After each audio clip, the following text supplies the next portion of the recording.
है. Let's start with a beautiful standard called as SQC1. This is a Alexa stop. Pagal है Alexa. So SQC1 is not a auditing standard. ठीक है. So standards में भी ना different different standard का series होता है जिसमें क्वालिटी कंट्रोल का एक ही स्टैंडर्ड उन्होंने लॉन्च किया है. That is your standard SQC1 quality control. इसमें पूरा स्टैंडर्ड का नाम ही ऐसा लगेगा कि 2 नंबर का आंसर पढ़ रहे हो. SQC1 full name is quality control for firms. That yellow portion जो आप टॉप में दिख रहे हो, आप आपके बुक्स में देखो. क्वालिटी कंट्रोल फॉर फर्म्स मतलब कोई भी फर्म. ठीक है. दैट कोई भी फर्म मतलब सीए फर्म्स ऐसा. That perform audit and reviews. सिर्फ ऐसा नहीं कि ऑडिट कर रहे हैं तो ही SQC1 लगेगा, नहीं, रिव्यूज भी ऑफ हिस्टोरिकल फाइनेंशियल इंफॉर्मेशन. सो मतलब सिर्फ ऑडिट एंड रिव्यू पे SQC1 लगता है? नहीं नहीं नहीं नहीं. Read the second line. Other assurance and related service engagement. So उन्होंने ऑडिट भी कवर कर लिया, रिव्यू भी कवर कर लिया, एश्योरेंस सर्विसेज भी एंड रिलेटेड सर्विसेज भी कवर कर लिया इसके अंदर. ठीक है. सो आप बेसिकली कोई भी सीए फॉर्म जो ये सारे काम करती है उसको एसक्यूसी फॉर्म और SQC1 फॉलो करना है. ठीक है. SQC1 जब आप फॉलो करते हो तो उसमें आपको कुछ पर्पसेस दिए गए हैं. SQC1 का पर्पस क्या होता है? अच्छा, SQC1 का ना आंसर लिखने का बहुत अच्छा तरीका है. एवरी क्वेश्चन इज आस्क्ड ना, आप इतना याद रखना कि फॉर्म को एक पॉलिसी एंड प्रोसीजर एस्टैब्लिश करना रहता है. किस चीज का पॉलिसी एंड प्रोसीजर, वो मैटर के हिसाब से बदलता जाएगा, लेकिन आंसर कैसे स्टार्ट होगा? The firm should establish policies and procedure. ठीक है. आप याद रखो, ये इंटरेस्टिंग टॉपिक है और मैं आपको सिर्फ रिक्वेस्ट कर रही हूँ कि आप इसको थोड़ा अलर्टनेस के साथ में पढ़ना. अभी एक सीए फर्म को क्या करना पड़ता है? पॉलिसीज एंड प्रोसीजर एस्टैब्लिश करना रहता है. क्यों करना है? To establish a system of quality control. ये क्वालिटी कंट्रोल का सिस्टम करेगा क्या? It will provide a reasonable assurance. किस चीज का रीजनेबल अश्योरेंस? कि फर्म और उसका सारा staff personnel they are complying with the professional standard and regulatory requirement. Professional standard बोले जैसे कि standards on auditing. Regulatory requirement बोले तो जैसे कि कंपनी एक्ट या चार्टर्ड अकाउंटेंट एक्ट. सिर्फ एक ही पर्पस नहीं है, there are two purposes. Second purpose क्या है? कि every single report that is issued by your CA firm, आपका सीए फर्म, वो अप्रोप्रिएट होना चाहिए. दो पर्पसेस हैं SQC1 के. पहला, आपका सीए फर्म एंड पूरा का पूरा स्टाफ जो है professional standard and regulatory requirement से कंप्लाई करेगा. एंड दूसरा, जो भी आप रिपोर्ट इशू कर रहे हो, आपका फर्म या आप एंगेजमेंट पार्टनर जो भी रिपोर्ट इशू कर रहा है वो अप्रोप्रिएट होना चाहिए. और किसके लिए? सीए फर्म में क्वालिटी कंट्रोल. और करेगा क्या? क्यों बनाना है क्वालिटी कंट्रोल? इसी के लिए कि जब भी आप कोई भी एंगेजमेंट परफॉर्म कर रहे हो तो कोई ये नहीं बोलना चाहिए यार ये कितना गंदा क्वालिटी का काम किया है ये सीए फर्म ने. Are we clear everyone with the purpose? अभी सबसे पहला टॉपिक आता है कि आपको अगर फॉर्म में क्वालिटी कंट्रोल लेकर के आना है तो सबसे पहले आपको उस फॉर्म के लीडर फिक्स करने पड़ेंगे. ऐसे ही होता है ना, स्पोर्ट्स टीम बनता है तो सबसे पहले क्या होता है? Captain and vice captain choose किया जाता है, फिर rest of the team choose की जाती है, राइट? कैप्टन वाइस आप, अरे स्पोर्ट्स टीम छोड़ दो, तुम घर पे कॉलोनी में भी कुछ गेम खेल रहे हो, कजन्स के साथ में भी खेल रहे हो, तो सबसे पहले captain are decided, then captain choose करता है कौन किसकी टीम में जाएगा, right? That is why CA form में भी सबसे पहले आपको लीडर बनाने. अभी सीए फर्म में लीडर दो तरह के लीडर होते हैं. एक होता है मैनेजिंग पार्टनर या सीईओ वाला लीडर, जिसका काम होगा ओवरऑल फर्म का गवर्नेंस देखना है. पॉलिसीज एंड प्रोसीजर कैसे है, फॉलो हो रहे हैं नहीं हो रहे, पॉलिसीज एंड प्रोसीजर अप्रोप्रिएट है या नहीं है वो देखना है. और दूसरा होता है ऑपरेशनल लीडर. ऑपरेशनल लीडर का काम क्या होता है? ऑपरेशनल लीडर हर एक एंगेजमेंट के एग्जीक्यूशन के ऊपर ध्यान रखता है कि engagement, audit engagement, review engagement, assurance engagement हम क्वालिटी के साथ में क्लाइंट को परफॉर्म करके दे पा रहे हैं या नहीं दे पा रहे हैं. तो टू टाइप ऑफ बॉसेस या लीडर्स की बात कर ली. एक जो मैनेजिंग पार्टनर, जैसे एक कंपनी का सीईओ होता है वैसे एक सीए फर्म का मैनेजिंग पार्टनर होगा, जिसका काम क्या होगा? न्यू क्लाइंट लेकर के आना, फीस नेगोशिएट करना, पॉलिसीज एंड प्रोसीजर गवर्न करना. एंड दूसरा होता है operational leader. So the point here is, ये लीडरशिप के बारे में आपको सिखा क्यों रहे हैं? सिर्फ इतना थोड़ी बताने के लिए कि दो लीडर होना चाहिए. आपको बोला गया है क्या? मैंने क्या क्या बोला था? आपका आंसर कैसे स्टार्ट होगा? The firm should have policies and procedure. P&P बोले तो पॉलिसी एंड प्रोसीजर. कौन सा policies and procedure? The firm should have policies and procedure which are design to promote क्या? इंटरनल कल्चर, किस चीज का internal culture?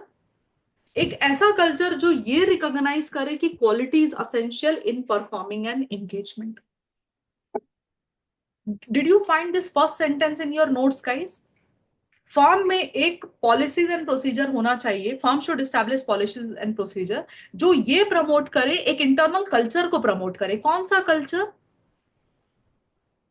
Culture which recognises कि भाई क्वालिटी बहुत जरूरी है हर एक एंगेजमेंट परफॉर्मेंस पे। Is there anyone who could not find this sentence guys? Geeta, you have it? Priyanka, quickly mark कर सकते हो आपके नोट्स में?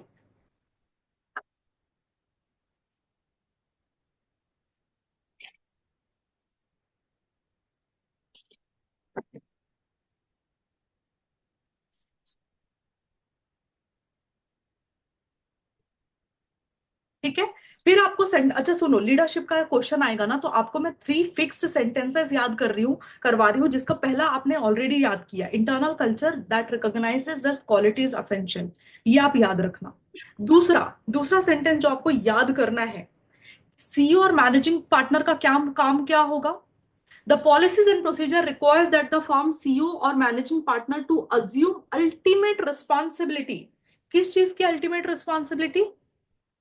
The system of quality control in the firm. मतलब पूरा फर्म जो है क्वालिटी कंट्रोल सिस्टम फॉलो कर रहा है नहीं कर रहा, उसका अल्टीमेट रिस्पॉन्सिबिलिटी किसके ऊपर होगा? ऑपरेशनल मैनेजर के ऊपर होगा क्या guys? What is the leader question that क्या? I asked? Who will assume the ultimate responsibility for the system of quality control? Operational manager, leader Leader, leader leader manager, the CEO और the managing CEO, partner? managing partner. Yes. Third and important sentence, the person who is assuming or who has been assigned the operational responsibility, जिस व्यक्ति को operational responsibility मिली है by the engagement partner, by the CEO or the managing partner, that person should have ability and authority to assume that responsibility। आप समझ रहे हो? आपने किसी को, या ऐसा होता है ना कभी कभी क्लास में मॉनिटर बना देते, जिसको मॉनिटर बनाया है वही क्लास का सबसे बकवास बच्चा होता है। ऐसे ही आपने ऑपरेशनल मैनेजर चूज कर लिया, ऑपरेशनल मैनेजर को ही काम नहीं आ रहा है क्लाइंट से बात करने के लिए, क्लाइंट उसको हकाल के चला जाता है, अरे हटाओ सर क्या कुछ भी बोल रहे हो। तो do you really think that person can actually assume the operational leader का responsibility? No. So please make sure कि आपको ये सेंटेंस ऐसे ऐसे याद होना चाहिए। मैं इतना एम्फेसाइज इसलिए कर रही हूँ इसके ऊपर, आप कुछ और लिख करके आओगे, I will kill you all. A person who has been assigned operational responsibility should have sufficient and appropriate experience। क्या होना चाहिए? सफिशिएंट एंड अप्रोप्रिएट एक्सपीरियंस होना चाहिए उस व्यक्ति के पास में। उसके साथ ही साथ उसके पास एबिलिटी होनी चाहिए, एंड देन अथॉरिटी होना चाहिए to assume the responsibility. Yes, ma'am. Jayash, can you please repeat all the 3 sentences under the leadership responsibility?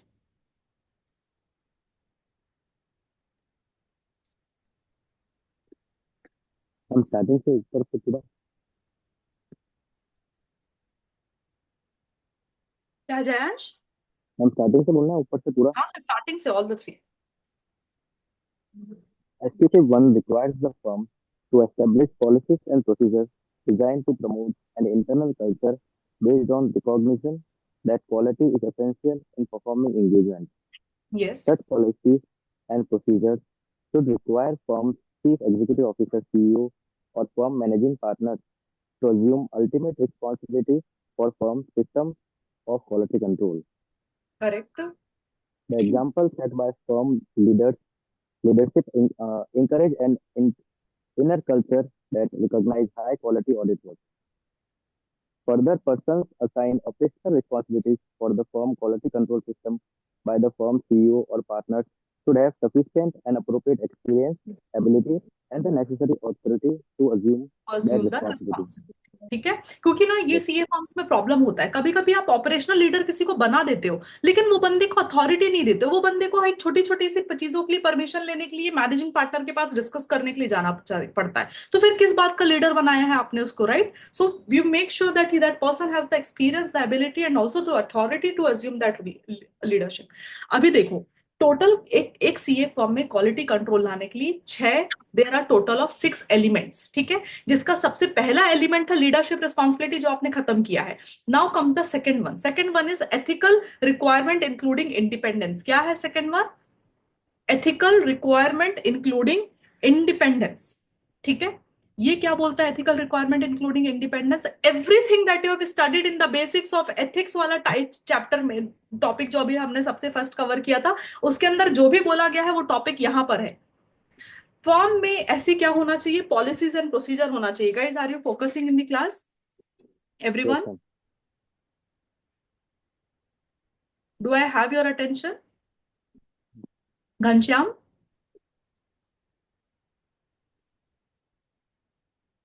Yes, ma'am.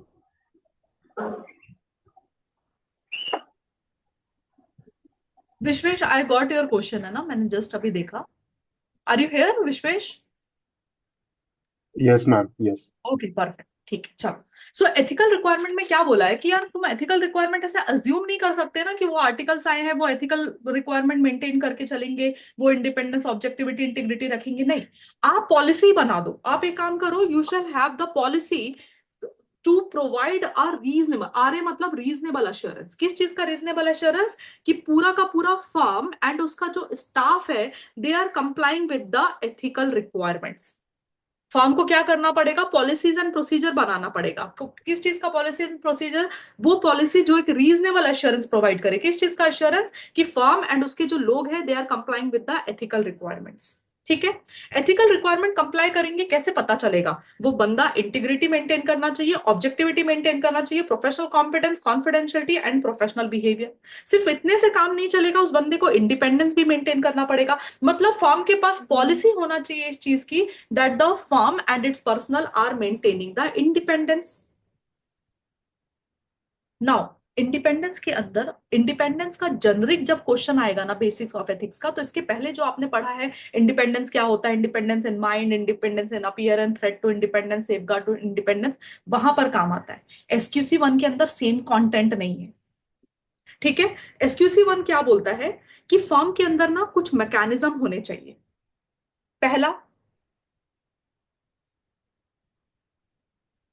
पहला मैकेनिज्म ये होना चाहिए कि आप अपना पॉलिसी इस तरह से बना के रखे रखो कि कोई भी स्टाफ आपके फर्म में ज्वाइन करे, आप उसको इंडिपेंडेंस का रिक्वायरमेंट क्या है वो कम्युनिकेट कर सको। सपोज सेकंड, किसी भी एंगेजमेंट में अगर कोई थ्रेट टू इंडिपेंडेंस हो सकता है तो उसको आइडेंटिफाई भी करना है, and in the second point they also have to evaluate कि क्या कोई थ्रेट टू इंडिपेंडेंस है। अगर थ्रेट टू इंडिपेंडेंस है तो आपको अप्रोप्रिएट एक्शन लेकर के एलिमिनेट करना पड़ेगा टू और reduce them in acceptably low level. Ronan, can you please repeat what did I से इन दिस पॉइंट? जस्ट इतना ही पैरा जो मैंने स्क्रीन पे दिखा रही हूँ, मुझे सिर्फ उतना ही आपको आपसे रिकॉल करके चाहिए।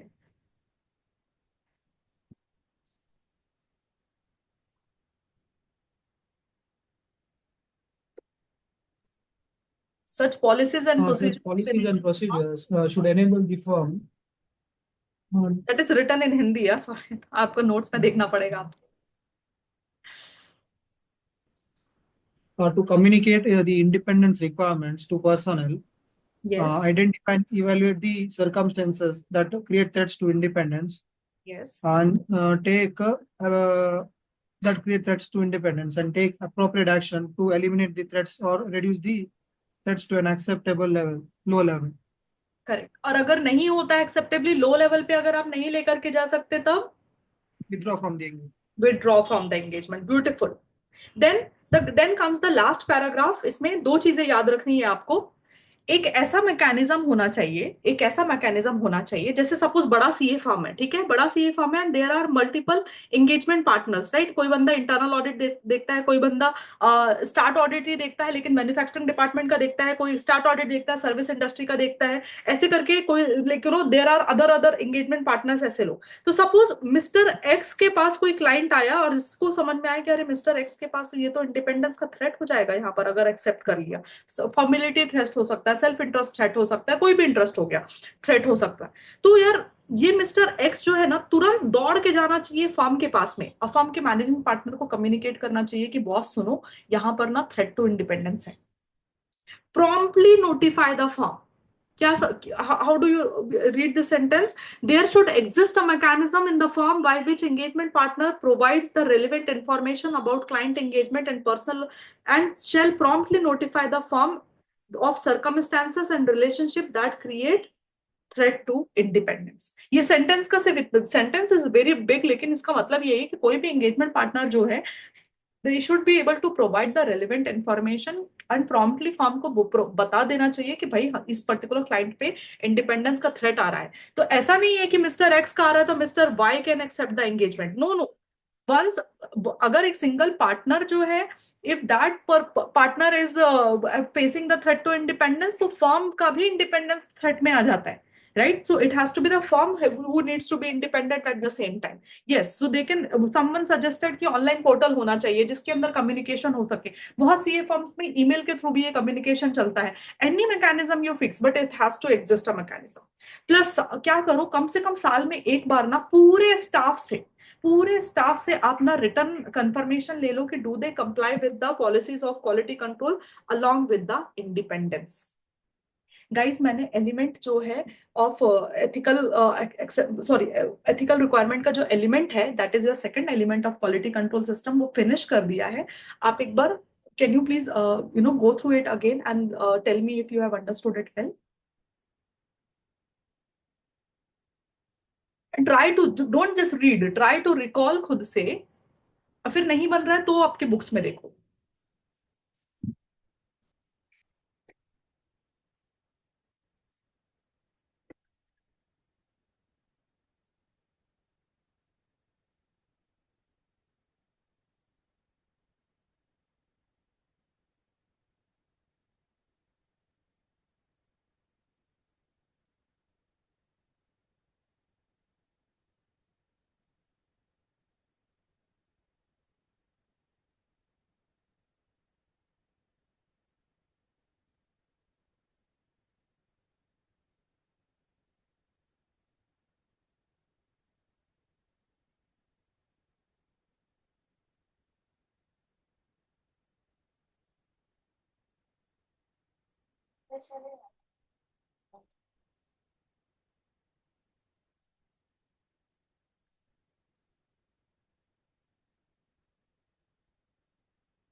Yes yes, articles are also included, everybody in the CA form. इसके लिए पर्सनल बोला ना तो सब आ जाते हैं उसमें।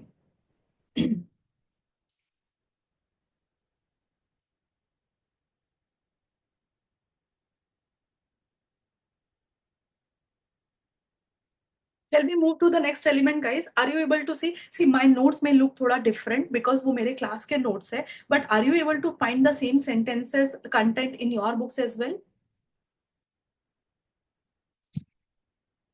अगर कहीं भी थोड़ा conflicting कुछ लगेगा ना तो आप highlight करो, because ये सब बैचेस में ना हमको थोड़ा स्पेशल अटेंशन देना पड़ता है, टाइम कम रहता है, सो करेक्शन का टाइम बहुत ज्यादा नहीं है, अगर कुछ गड़बड़ हो सकता है तो हम अभी करेक्ट कर सकते हैं, तो please keep on highlighting.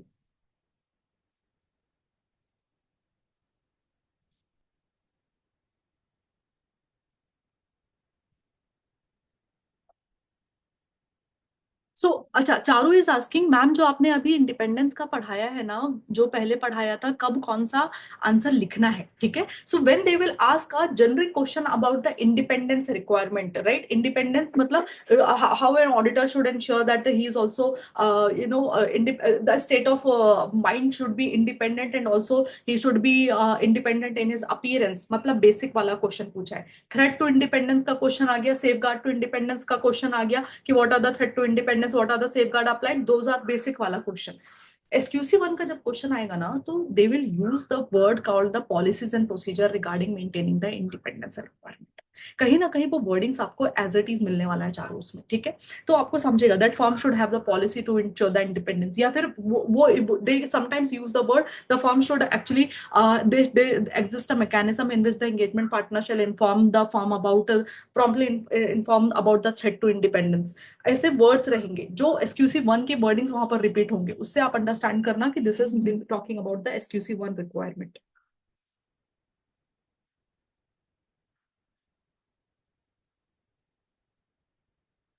Riddhi has asked that are all these points in the previous PDF as well? Which PDF you are talking about? That the drive link that I have shared? Using right now for the 11th chapter. Riddhi बहुत धीरे आवाज आ रही, एक second ना, I increase the volume over. हाँ Ma'am, the one you were using for chapter 11. Chapter 11 ना, अच्छा अच्छा, मैं बताती हूँ, there are certain differences in that book over there, क्योंकि क्या होता है, I when I teach in the class ना, मैं सारे पॉइंट जो है कंसेप्ट बुक में नहीं लिखती हूँ, so that I can like inculcate a habit of brain storming. तो वहां देर आर सम पॉइंट जो पीडीएफ में नहीं मिलेगा, because my books are mainly a writing practice book, तो मैं कंसेप्ट भी लिखवा के सिखाती हूँ, so these are the chart books. But वहां पर ना सम पैरास जो रहेंगे ना, वहां पर ब्लैंक रहेगा, आई शो यू। मैं एक चार्ट पे क्यों आई थी, बिकॉज अगर मुझे आपको ये वेयर इज दैट पॉइंट, देखो, लीडरशिप का पूरा कंटेंट है, but when it comes to the ethical requirement, तो वो मैंने ब्लैंक रखा था, क्योंकि मैं क्लास में ऐसे ही चीजें लिख के लिखवा करके पढ़ाना I prefer. But when it comes two similarly, आप एक्सेप्टेंस एंड कंटिन्यूअस में देखोगे, सो इसके लिए कुछ कुछ पॉइंट्स वहां पर ब्लैंक है, ठीक? That is why I am referring to the chart over there, ताकि आप you can you can just go through, but the content is same. मैं आईसीआई का ही मटेरियल से I prepare my chart. Because, ma'am, the book from which I am referring right now, like for example, in the leadership responsibility, हाँ, there are only 4 lines given, and in the chart book of yours, there are like more than 4 points. That's why I was asking.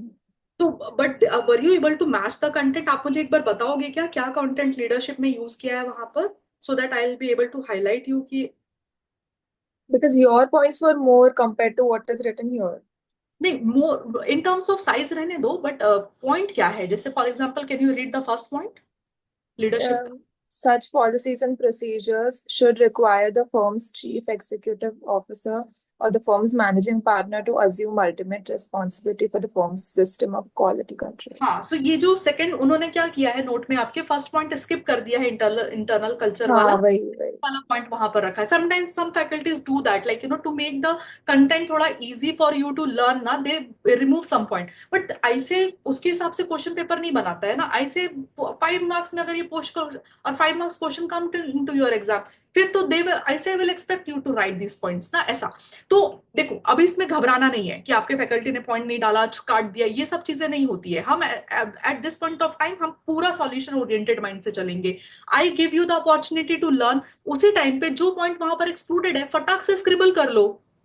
Everything is in your hand, right? You are investing your last 14 days time and money into learning solution oriented mind से पढ़ने का। जो point नहीं है मुझे बोलो ma'am 2 minute के लिए पॉज करो, मैं लिख लेती हूँ, फटाक से लिख लो, डन। सो मैम ये पीडीएफ आपने डाला है ग्रुप में?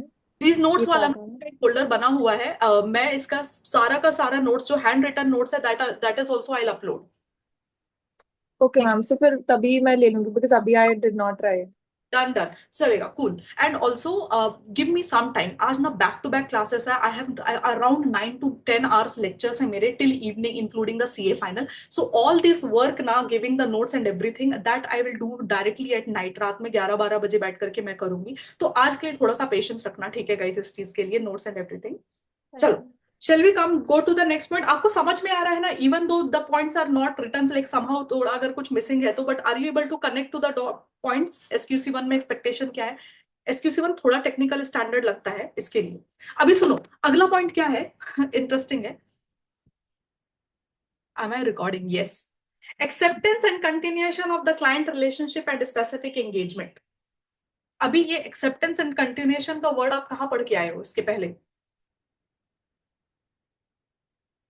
ऐसे 210 210 में, right? You have to accept and continue the client, and जब एक्सेप्टेंस एंड कंटिन्यू करोगे तो उस टाइम पे आपको एंगेजमेंट लेटर जो है, sometimes you might need to revise the engagement letter, sometimes you might need to remind them the existing terms. वो recurring audit में पढ़ा था, बट नॉर्मली आप एक्सेप्टेंस एंड कंटिन्यू करने के टाइम पे आपको देखना पड़ता है कि एफआरएफ जो है वो एक्सेप्टेबल होना चाहिए, क्लाइंट जो है अपने रिस्पॉन्सिबिलिटीज एक्नॉलेज करना चाहिए, ठीक है।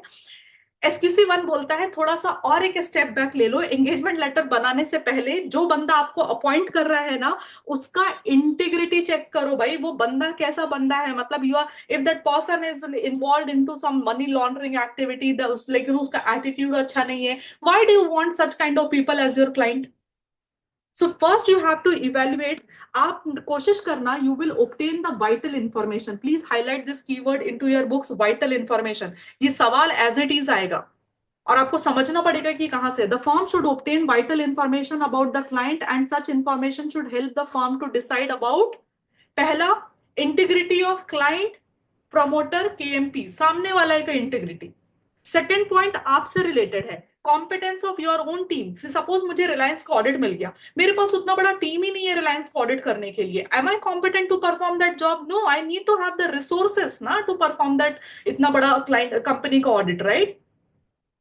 Check the competence of your own team. And third point भी आपके ऊपर ही एप्लीकेबल होता है, compliance with the ethical requirement. Are you all, entire firm, your people, engagement team, are they all complying with the ethical requirement, including independence, right? So तीन vital information में तीन चीज, सामने वाले का इंटीग्रिटी, अपना कॉम्पिटेंस एंड अपने team and अपना फर्म का जो compliance with the ethical requirement.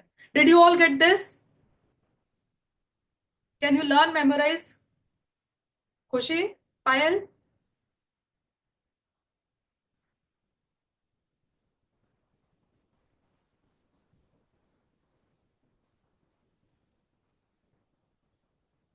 अरे एक्नॉलेज तो करो Khushi and Payal.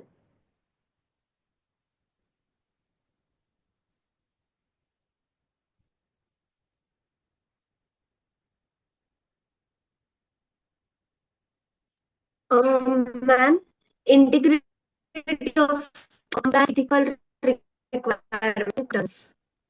Sorry Payal, can you please repeat? थोड़ा वॉइस लैग हो रहा है आपके साइड से। Okay. When acceptance and continuance of client relationship and specific engagement, हमें ये डिसाइड करना होगा कि इंटीग्रिटी ऑफ क्लाइंट क्या है, देन हमारा कॉम्पिटेंस मैच हो रहा है या नहीं, और compliance with ethical requirement fulfil हो रहा है या नहीं। यस, परफेक्ट, ठीक है। प्लस इसके अलावा आपको कोई और भी इंफॉर्मेशन लगेगी इन ऑर्डर टू डिसाइड कि आपको एंगेजमेंट एक्सेप्ट करना चाहिए, नहीं करना चाहिए, या फिर कंटिन्यू करना है रिलेशनशिप, तो वो सारी इंफॉर्मेशन आप ऑब्टेन करोगे। अगर सपोज कुछ इशू आइडेंटिफाई होता है तो कोशिश करो जल्दी से जल्दी उसको रिजॉल्व कर लेने के लिए। अगर कोई भी कॉन्फ्लिक्ट है आपके और क्लाइंट के बीच में, तो जब तक उसका प्रॉपरली रिजोल्यूशन नहीं हो जाता, आप उस टॉपिक को, उस पर्टिकुलर क्लाइंट को एक्सेप्ट मत करना, ठीक है। अगर सपोज सुनो मेरी बात, अगर सपोज ये एलिमेंट का क्वेश्चन आएगा एक्सेप्टेंस एंड कंटिन्यूएशन का, ठीक है, तो ये पॉइंट जो मैंने आपको 3 पॉइंट बोले वो आपको कंपलसरी लिखना है। पहला, vital information, unmute yourself guys. Vital information किस चीज का चाहिए था? कौन से 3 कीवर्ड थे वाइटल इंफॉर्मेशन के लिए? Integrity, Integrity, competence, compliance with ethical requirement, requirement, competence of engagement team, and third, compliance with compliance of ethical requirement.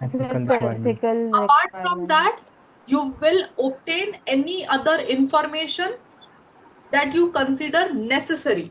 उसके अलावा कोई भी इंफॉर्मेशन चाहिए, ये लिखना पड़ेगा, क्योंकि ये ऐसा जनरिक पॉइंट लग रहा है तो आप भूल के मत आ जाना, क्योंकि 3 से 4 नंबर का क्वेश्चन आता है, आपका प्रिपेयर्डनेस वैसा होना चाहिए। बच्चों को याद नहीं आता इंटीग्रिटी, कॉम्पिटेंस एंड कंप्लायंस, तो उसको ही active voice and passive voice में लिखकर आ जाते हैं, ऐसे मार्क्स नहीं मिलते, ठीक है।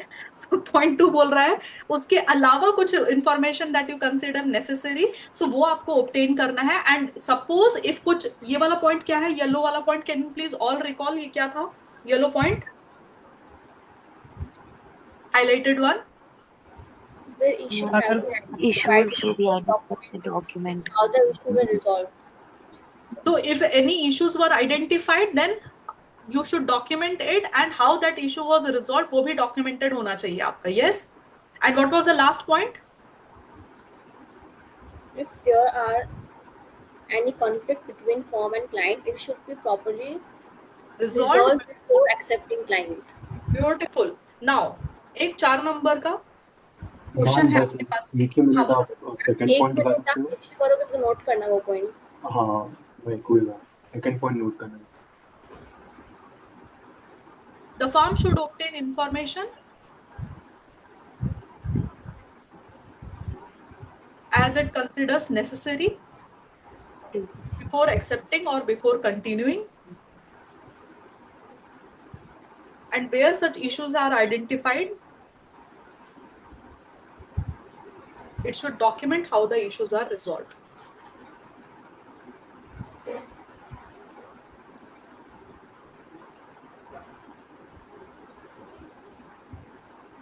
Done ma'am.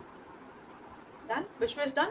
ठीक है, मैं नोट्स जमा कर दूंगी अब, लेकिन I provide ma'am. All those notes ना, आप उसमें से कॉपी कर लेना, चलेगा। अभी सुनो मेरी बात सुनो, इंटीग्रिटी, सामने वाले का इंटीग्रिटी कैसे पता चलेगा अपने को, क्लाइंट का, प्रमोटर का, इसके ऊपर क्वेश्चन है आपके सिलेबस में।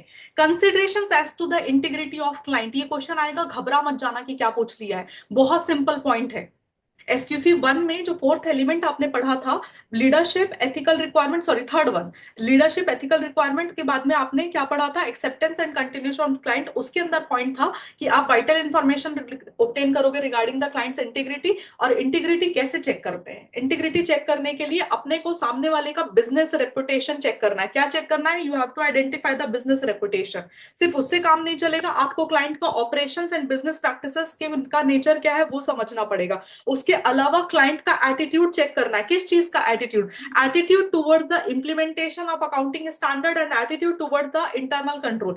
एटीट्यूड ऐसा नहीं कि वो अपने बेस्ट फ्रेंड को पार्टी देता है या नहीं देता है, किससे कैसे, नहीं ऐसा नहीं। Attitude towards the implementation of accounting standard and internal control. And then क्या कोई इंडिकेशन है कि क्लाइंट आपके ऊपर इनअप्रोप्रिएट लिमिटेशन लगा रहा है आपके काम के ऊपर, या तो फिर आपको कोई इंडिकेशन मिला है क्या कि क्लाइंट जो है मनी लॉन्ड्रिंग या क्रिमिनल एक्टिविटीज में इन्वॉल्व है, या तो फिर क्लाइंट आपको एग्रेसिवली बोल रहा है फीस कम करो, फीस कम करो, फीस कम करो, या तो आप फाइंड आउट करो कि पिछले फॉर्म को जो निकाला है या फिर पिछला फॉर्म जो छोड़ के गया है उसका रीजन क्या था।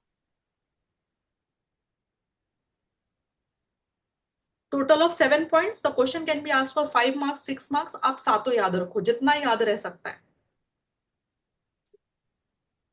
ठीक है। अभी don't speak together, I will ask the first point, ठीक है। Jayansh, can you please tell me what is the first point, how do you ensure the integrity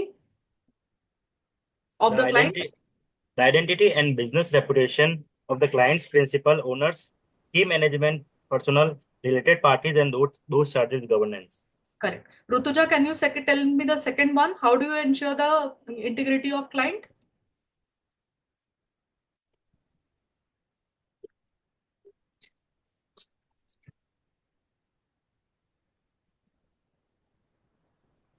library में हो ऋतुजा अभी? अच्छा ओके, आज मुझे ना मैसेज कर दिया करो कौन कौन लाइब्रेरी में है, तो थोड़े थोड़े टाइम पे मुझे याद आ जाएगा। You have to understand the nature of client operation and the business practices, right? Then Priyanka, can you tell me the third one?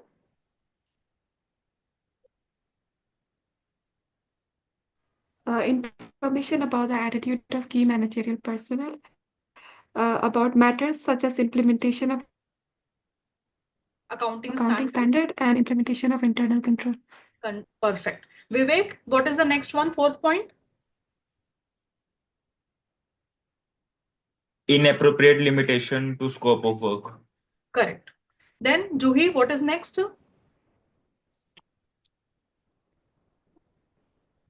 Indication of the client that it is involved in the money laundering activities or other criminal activities. Right. Geeta? Next. The reason for the proposed appointment of the firm and non-reappointment of previous auditor. Correct. Riddhi, can you tell the last one? When the client is aggressively concerned in maintaining the firm's fees as low as possible. Guys, I'm so sorry, but do we have two Riddhi Goswami in the class? Now actually I've connected with two devices because my Okay. laptop, my mic is not working for some reason. But the thing is, Riddhi, it is so weird. I was like, they are looking so alike. But the thing is Riddhi एक screen पे ना रिद्धि का real time basis पे video आ रहा है और दूसरे पे देर इज सम लैग, तो वो साथ में एक्ट करते हुए नहीं दिख रहा है। फॉर टाइमिंग मेरे को समझ में नहीं आया हो क्या रहा है, ये दो एकदम अलग बिहेव कर रहे हैं but they look alike, their name is same. It was so funny when she was answering, I was like यार ये वो रिद्धि क्या है, कुछ तो डेजावू हो रहा है क्या मुझे। Done. Then the client is aggressively asking, remember this points, मैं बता रही हूँ तुम लोगों को, गोली मार दूंगी मैं तुम लोगों को अगर तुमको ये पॉइंट भूले तो क्लास में। चलो उसके बाद में नेक्स्ट एलिमेंट आता है ह्यूमन रिसोर्स। ह्यूमन रिसोर्स एकदम हलवा है, क्या बोलता है कि आपको पॉलिसीज एंड प्रोसीजर बनाना है, पूरा पूरा स्टैंडर्ड सिर्फ पॉलिसी बनाने की बात कर रहा है। पॉलिसीज एंड प्रोसीजर किस चीज का बनाना है, ताकि आपको रीजनेबल अश्योरेंस मिल जाए। क्या रीजनेबल अश्योरेंस मिल जाए, क्या रीजनेबल अश्योरेंस मिल जाए, दैट फर्म के स्टाफ के पास में कैपेबिलिटी है, कॉम्पिटेंस है, they are complying with the professional ethical requirement and they are complying with the legal and regulatory requirement. Can you please repeat these sentences?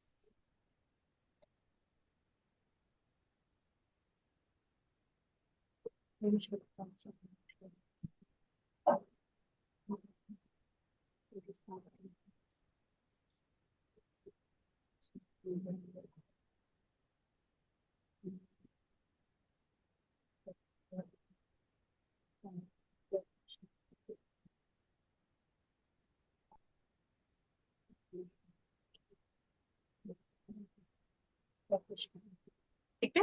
And आपका ये जो policy आपने बनाया है, it should also provide you the reasonable assurance that the any single report issued by the firm is appropriate in the circumstances। वो form use कर issue करे, any engagement partner is issuing, that has to be appropriate in the circumstances। yes।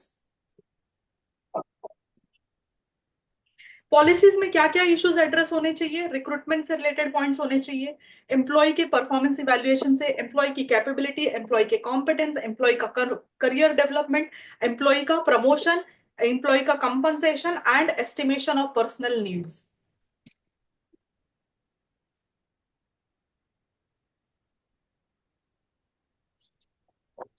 My question to her, Siddhi, are we talking about client personals over here? No, we are talking about the engagement auditor forms personnel. Engagement forms, right? Exactly. This standard is applicable to firm, right? So we are talking about having the policies for our firm. We should address the matter। आपको इसमें से कोई भी 3-4 matters भी याद रहेंगे, recruitment, performance evaluation, competence, career development, compensation, जो भी याद रहेगा आप याद करके लिख करके आना, आपका आंसर गलत नहीं होगा। Now comes the next element, that is the engagement performance, one of the biggest in that whole element का series। सॉरी। एंगेजमेंट परफॉर्मेंस का सिंपल सा मतलब होता है आप क्वालिटी मेंटेन करोगे थ्रू आउट द एंगेजमेंट। ऐसा नहीं होगा कि मतलब स्टार्टिंग में you are very good but like last year आपने बहुत अच्छा ऑडिट किया था, इस साल पाए तो आपने अपना क्वालिटी खराब कर दिया। No no no no no. The engagement performance means consistency in quality of engagement performance is achieved throughout. But वो थ्रू आउट कैसे अचीव करोगे? How do you achieve the quality in engagement performance? By briefing the objective to the engagement team. By briefing the process of complying with ethical standard to the engagement team। मतलब team में लोग रहते हैं ना, 10-12 लोग रहते हैं, 5 लोग रहते हैं जो ऑडिट करने के लिए जाते हैं, तो उसको ऑडिट का ऑब्जेक्टिव बताओ, उसको बताओ कि उसको एंगेजमेंट के स्टैंडर्ड जो है, स्टैंडर्ड्स ऑन ऑडिटिंग, उसको फुल कंप्लाई करना है।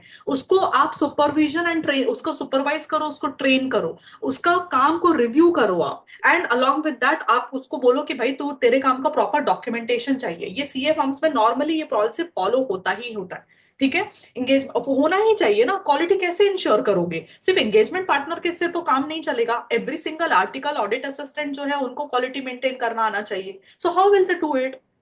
First, tell your team ki what is the objective.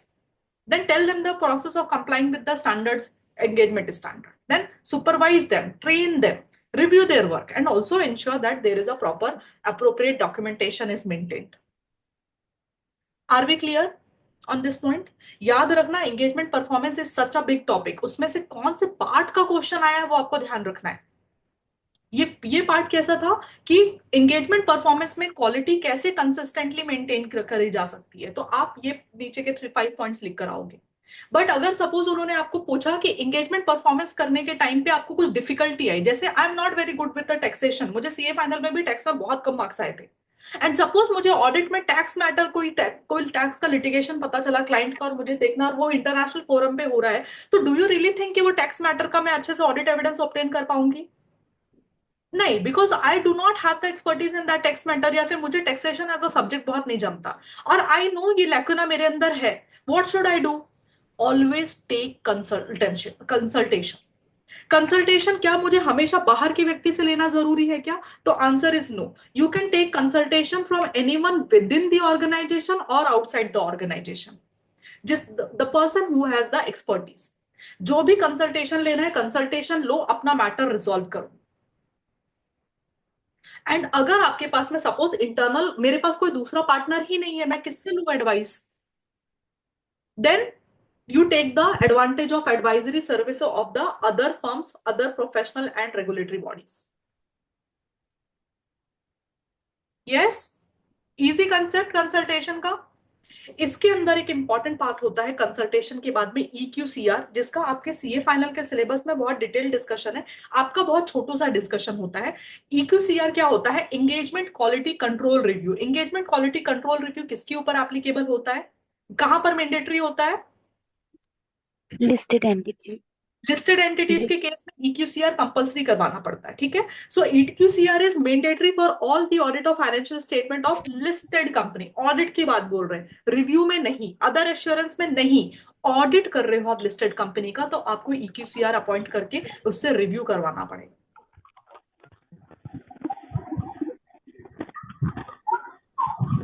ठीक है, रिव्यू वो कितना करेगा डिपेंड करेगा आपका, प्लीज म्यूट योरसेल्फ, कितना डिपेंड करेगा उस एंगेजमेंट का कॉम्प्लेक्सिटी क्या है और रिस्क क्या, is there any risk that आपका जो रिपोर्ट है वो इनअप्रोप्रिएट हो सकता है.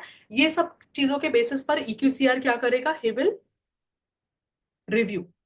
प्लीज इंश्योर करना आपका रिपोर्ट इशू होने से पहले, ये पॉइंट आपके बुक्स में लिखा हुआ है, before the report is issue to the client, engagement should be reviewed by the reviewer for taking an objective view. मतलब एक अनबायस्ड मैनर में वो काम आपका कैसा किया है आपने, वो रिव्यू करेगा, तब जाकर के लिस्टेड कंपनी का ऑडिट रिपोर्ट इशू होगा.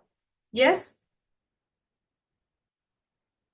अगर सपोज ऐसा हुआ कि रिव्यूअर आया और उसने आपका काम रिव्यू किया, Riddhi focus here, everybody focus here, Rutuja everyone focus at me.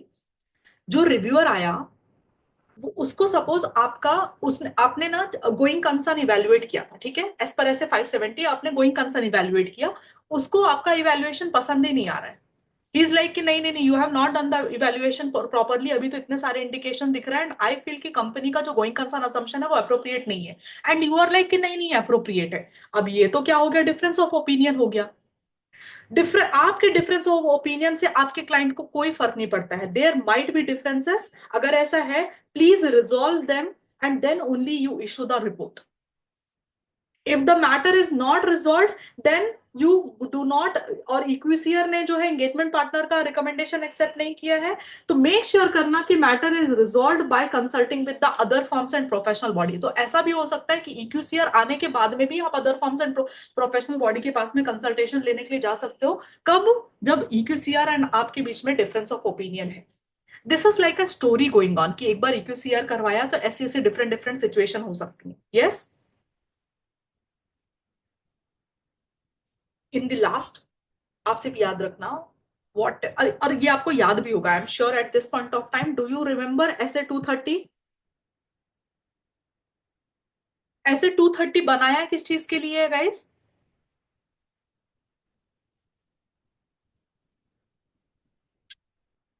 What is the name of ISO 230? Documentation. Audit documentation. Documentation, right? So audit का डॉक्यूमेंटेशन करना तो ऐसे 230 ने हैंडल कर लिया।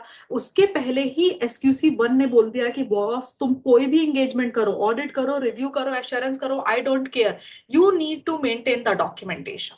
एंड डॉक्यूमेंटेशन कैसा होगा, उसके लिए आप अपना पॉलिसीज एंड प्रोसीजर बना लो। So the firm should establish policies and procedure for the engagement team. For engagement team,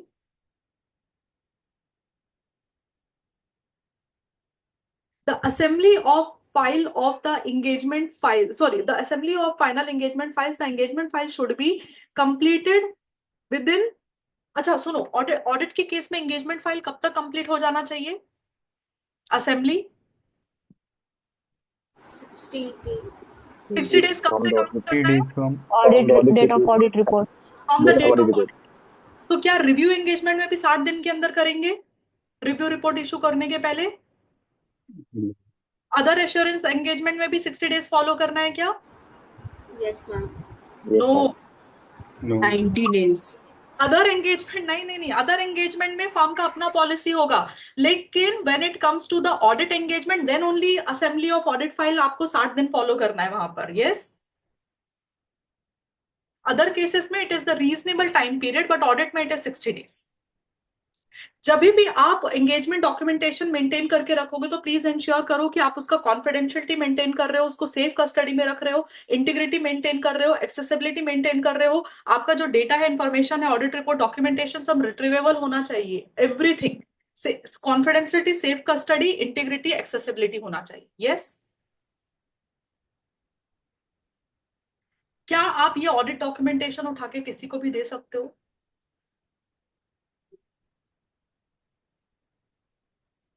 Unless and until specified by the law or regulation, engagement documentation is the property of the firm. And the firm may at its discretion make portion, sorry, ये client के data की बात नहीं कर रहे हैं, ये हम अपने documentation की बात कर रहे हैं। So the firm may at its discretion make portion or extract from the engagement documentation make available to the client. Client को दे सकते हो आप, client को, आपके discretion पे client को दे सकते हो और किसी को नहीं। Unless required by the law regulation, अगर लॉ रेगुलेशन का रिक्वायरमेंट है तब तो फिर आपको अपना ऑडिट डॉक्यूमेंटेशन भी शेयर करना पड़ सकता है। कैन यू टेल मी कितने टाइम के लिए मैं ये ऑडिट डॉक्यूमेंटेशन जो बना के रखे मैंने फाइल्स में, कितने टाइम के लिए रिटेन करूं? 8 years. 7 years. 7 years from the date of audit report. हमेशा ही गलत आंसर। फर्स्ट गो में ऑलवेज इनकर। मैंने बोला क्या कि ऑडिट का कब तक मेंटेन करके रखना है? मैंने बोला एंगेजमेंट डॉक्यूमेंटेशन। SQC 1 सारे एंगेजमेंट के ऊपर लगता है ना, ऑडिट के ऊपर ही लग रहा है क्या? नहीं।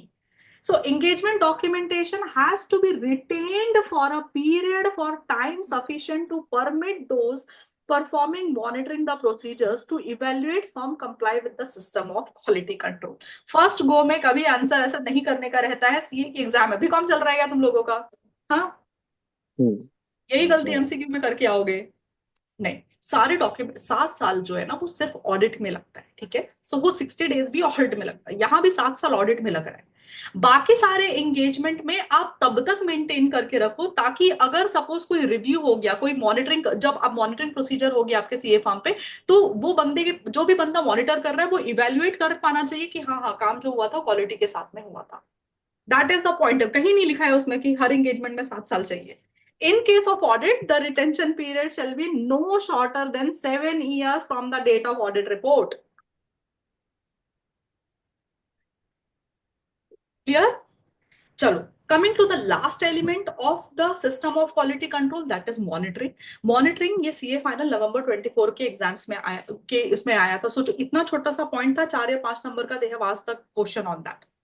फर्म की पॉलिसीज आप कैसे मॉनिटर करोगे? और पहली बात, मॉनिटर करना किसको है? जो एंगेजमेंट, जो मैनेजिंग पार्टनर CEO होते हैं ना, वो मॉनिटर करते हैं। The firm should establish policies and procedure which are designed to provide it with reasonable assurance. देखो ये लाइन, एक काम करो, मैं before I complete the monitoring और let me complete the monitoring, किस चीज का पॉलिसीज एंड प्रोसीजर चाहिए है कि किस चीज का पॉलिसी बनाना है? ये इंश्योर करने के लिए कि जो क्वालिटी कंट्रोल सिस्टम है ये रेलिवेंट है, एडिक्वेट है, the system is operating effectively and it is complied with in the practice, मतलब फर्म के जो सारे लोग हैं ना, ये क्वालिटी कंट्रोल का जो पॉलिसीज है उसको अपने पालन में लेकर आ रहे हैं। ये पॉलिसीज रिलेवेंट है, एडिक्वेट है, ऑपरेटिंग इफेक्टिवली, ठीक है। एंड इस पॉलिसी का क्या पीरियोडिकली इंस्पेक्शन भी होना चाहिए। जो क्वालिटी कंट्रोल सिस्टम बनाया है ना फॉर सिलेक्टेड एंगेजमेंट, आप उसका पीरियोडिक एंगेजमेंट भी करो, तो आपको पता चले कि हाँ यार एक्चुअली ये जो इतने सारे हमने क्वालिटी कंट्रोल के सिस्टम बनाए हैं वो फॉलो हो रहा है क्या, कोई फर्म में फॉलो कर रहा है क्या, कि पता चला वो सिर्फ कस्टडी में अलमीरा में पड़ा हुआ है policies and people are doing whatever they want to do. Now SQC1 का आंसर लिखने के लिए you have to write certain a sentence. What you will write this. अगर आपको स्टार्टिंग कैसे करना है सेंटेंस वो हमेशा मालूम होना चाहिए आंसर का, ठीक है। The firm should establish policies and procedure design to provide it with reasonable assurance. And किस चीज का रीजनेबल एश्योरेंस, वो डिपेंड करेगा कि वो लीडरशिप रिस्पॉन्सिबिलिटी का क्वेश्चन है, वो एथिकल रिक्वायरमेंट का क्वेश्चन है, वो एक्सेप्टेंस का क्वेश्चन है, वो ह्यूमन रिसोर्स का क्वेश्चन है, वो एंगेजमेंट परफॉर्मेंस का क्वेश्चन है। सो प्लीज राइट, क्या बोला मैंने, the firm should establish policy and Policies procedure. and procedures कौन सा policies and procedure, design Design to implement designed to to implement provide it with reasonable assurance with to the firm. reasonable assurance. reasonable assurance that The firm and its personnel comply. And उसके बाद में matter के हिसाब से जो भी होगा आप उसका लिखो, ठीक है। Yes, ma'am. But this Clear. Is how you should start the SQC1 answer.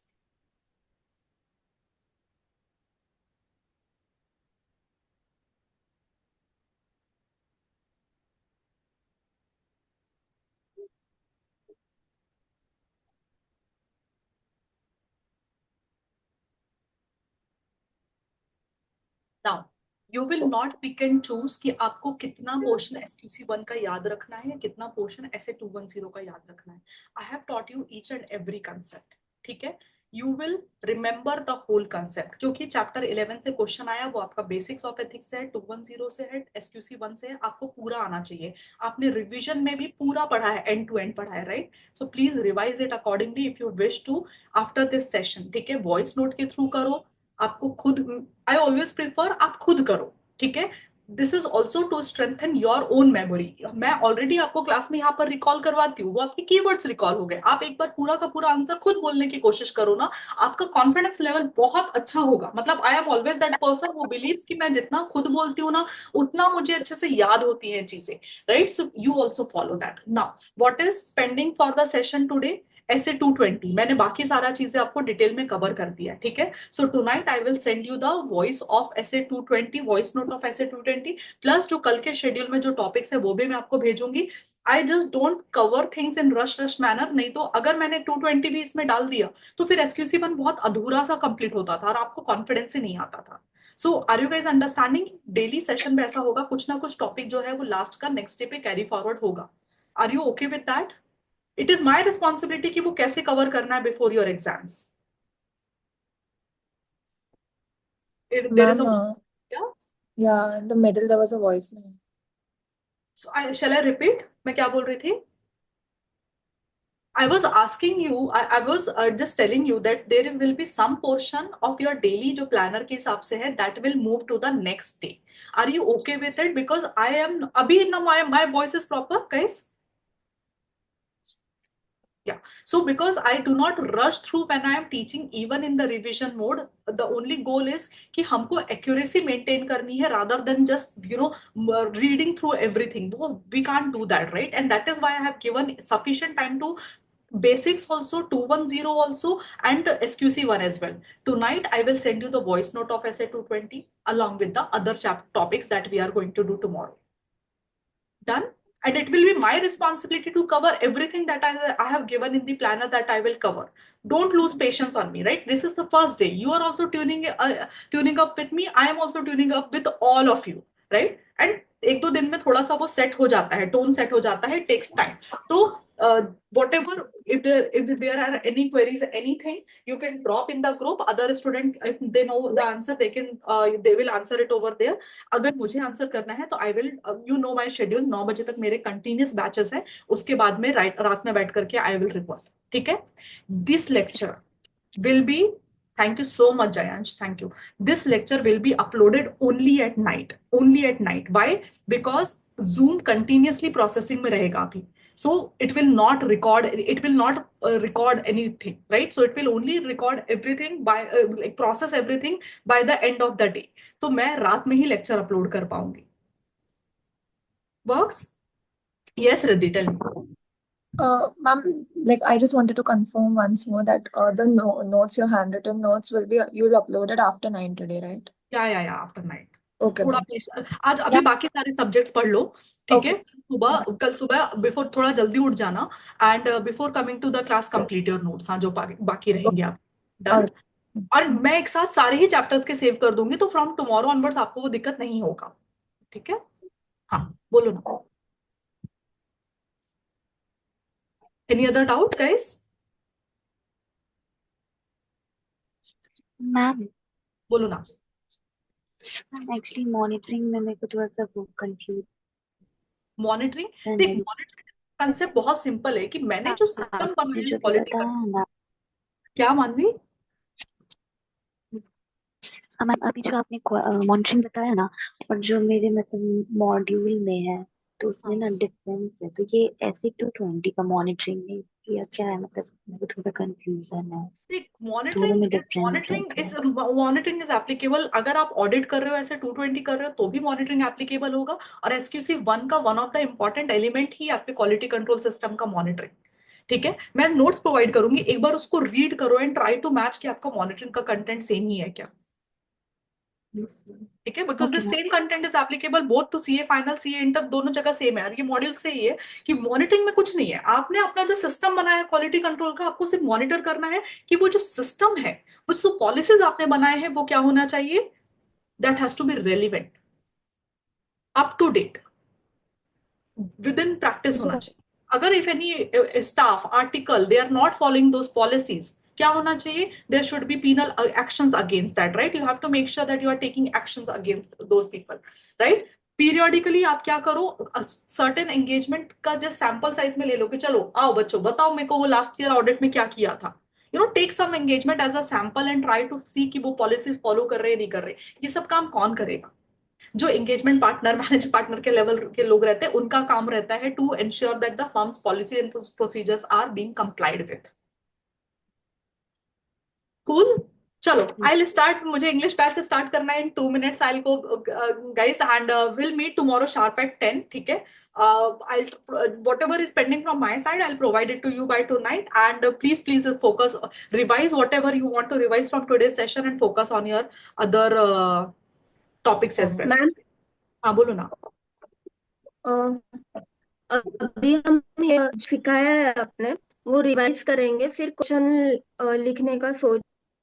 Try answering the question at least अभी. ओके, तो प्रायर तो कौन सा क्वेश्चन मतलब एक्शन कैसे ये करेंगे? सॉरी पायल, क्या लास्ट में क्या बोला आपने? अभी सब डिटेल क्वेश्चन लिखने का टाइम नहीं है ना, तो हाँ. एक 2 क्वेश्चन डेली लेवल पे लिख सकते हैं. तो आइडेंटिफाई कैसे कि कौन सा क्वेश्चन लिखे. क्वेश्चन सेलेक्टिव नहीं पढ़ने का है. आपने पूरी क्लास में पूरा डिटेल पढ़ा है, आप आंसर पूरा मत लिखो ना. स्क्रिबल तो कर ही सकते हैं ना अपन. हाँ जी, स्क्रिबल करो. जैसे मैं कैसे लिखती हूँ, मुझे सिर्फ हमको नया नोट्स नहीं बनाना है अभी, लेकिन पूरा ज्ञान लिखेंगे अभी आंसर्स में. नहीं, स्क्रिबल करो ना. मैं कैसे शॉर्ट में चार्ट बना के कर लेती हूँ, अगर ये प्रोसीजर होगा तो ये होगा, ये होगा तो ये होगा. इंडिपेंडेंस अगर थ्रेट हुआ तो उसमें क्या करना है, हमको एलिमिनेट करना है. अगर एलिमिनेट नहीं कर पाएंगे तो विड्रॉ करेंगे फ्रॉम द एंगेजमेंट. विड्रॉ करेंगे तो TCWG को कम्युनिकेट करना है, लीगल कंप्लायंस, कॉन्ट्रेक्चुअल ऑब्लिगेशन क्या. ऐसा छोटा छोटा करने की आदत डालो. वर्क्स. इट विल 1-2 दिन में टाइम लगेगा, लेकिन फिर आदत बन जाती है. शॉर्ट नोट्स जैसे बनाते हो ना चार्ट के फॉर्म में, वैसे आंसर करो. कूल. बट सिलेक्टिव मत करो कि चूज करो। और कुछ कुछ क्वेश्चन बहुत रिपीटेड होते हैं, आपको ही लगेगा कि यार ये तो मुझे ठीक से आता है, मुझे क्यों लिखना है। हर answer you can't write because some of the answers are there in your mind, some answers where you lack, where think यार ये मुझे एक्सेप्टेंस वाले में क्या पॉइंट था याद नहीं आ रहा है, 210 में ये वाला आंसर क्या था याद नहीं आ रहा, ओनली दोस यू राइट ना। Done.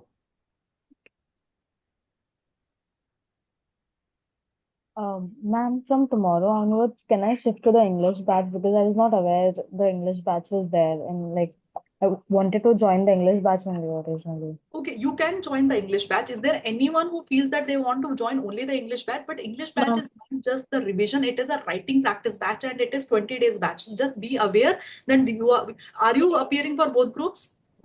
Yes. Ma'am. You are appearing for both groups now. So at some point of time, you will have to take that stoppage because English batch is mainly for the group 2 student who can study with me till 30th of April. Okay. Yeah, so some of the portion you have to cover in this batch only later, but abhi you can join the English batch. That is not a problem. Because the English batch is not purely the revision, it is also the writing practice over there. So, ma'am, will there be any differences between this and that batch? Like, yes, this batch, like for example, we covered at least 3 topics over there. The basics, Essay 210 and SQC1. I might be able to cover only 2 topics because there is a writing practice involved in those sessions. So it's like, so you might have seen some of my writing practice videos on YouTube, right? Where I make a student write in the class itself, and writing takes time. So the revision will be, you will be able to revise only less topic if you go in that session. So, ma'am, we'll have to prioritize over writing practice or revision. Yeah, because revision में आपका coverage ज़्यादा होता है, and then you have to choose कि अगर आपको do you need the writing practice. See, if you want, you can, all of you can join that session. But then 3 hours you are doing this, plus 2 hours you are again spending on writing. 5 hours you are just studying on it. So please make that call for you. I have no problem if you come and join that batch as well at the same time, or you want to join that instead of this, that is okay. But there is a little bit of price difference because there are efforts in that class is more. My voice is lagging. I'm so sorry, guys. I was saying that there is a little bit of price difference in that class because the efforts for the writing practice is always more. And that is one thing. And second, you decide what works best for you at this moment. I'll tell you another thing. If those who can prefer Hindi classes, discussion as well, my writing practice batch of the last batch and some of this lecture, 25 days writing practice, it is already there on YouTube. Why would you spend extra time and money now? Whenever you get time, just open the YouTube and start doing the writing practice from my own videos. No. I have covered hell lot of questions over there, hell lot of questions. December का 20 days का batch पूरा का पूरा uploaded है. अभी का almost 15-16 days का batch पूरा का पूरा uploaded है वहाँ पर. Okay. Right? So if you're comfortable with Hindi, then you do that. If you're not comfortable with Hindi much, then you come and join me in the English batch. No, we're comfortable with Hindi. It was just like if we have an option of English, then we would like to join that. But now that you're saying that the lectures are available, we'll do that only.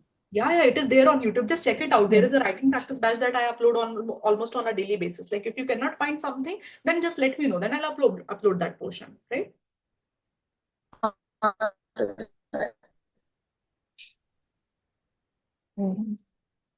So we'll leave now.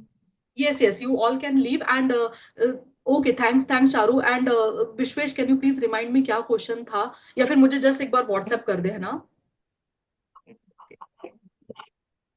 Okay, thank you so much guys for showing up on time.